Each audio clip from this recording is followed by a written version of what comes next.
Prince Harry was denied to pay for his private protection by the UK Home Office that has no comparison to taxpayers-funded police security, a security expert said.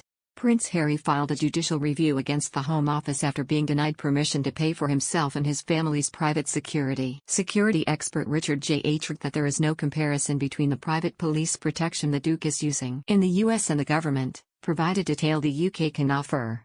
Prince Harry and Meghan Markle saw their security arrangements completely overhauled after announcing they were stepping down as working members of the royal family in 2020.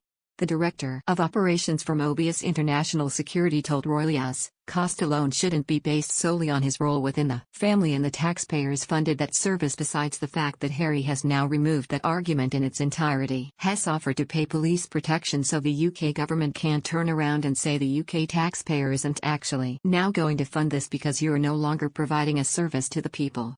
Now he has offered to pay for it in its entirety, so when you have to make a comparison between the private sector in the UK and that of the government-led provision, there is no comparison whatsoever.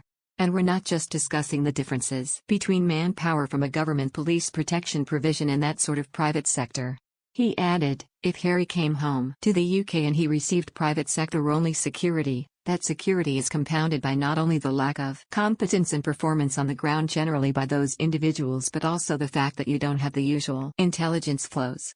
But on top of that, which is probably the most influential aspect over all of them, is the fact that they don't have the law on their side. So police put a police provision of protection to someone in the UK, because they have the power of the law. They can create sterile and secure areas, they can prevent access by the civilians on the ground venues.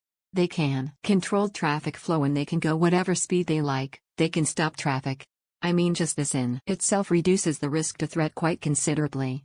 Mr. H continued, in terms of cost and his role, those arguments don't really balance well with the current situation. In terms of risk, Terry's an argument that the government says that now has no longer a member of the royal family, his risk is now lowered. And I would actually argue, on the contrary, it has actually increased by virtue of the fact you have removed police protection from him. So his risk on the ground is increased exponentially in comparison. You can't, especially in the UK, make a comparison between a government provision close protection and that of a private sector. Prince Harry's car was chased by paparazzi during his brief visit to the UK in 2021 when his taxpayer-funded government security was compromised.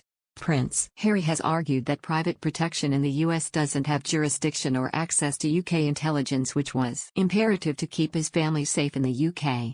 The legal representative for the Duke said in a statement, the UK will always be Prince Harry's home and a country he wants his wife and children to be safe in. With a lack of police protection, comes too great a personal risk.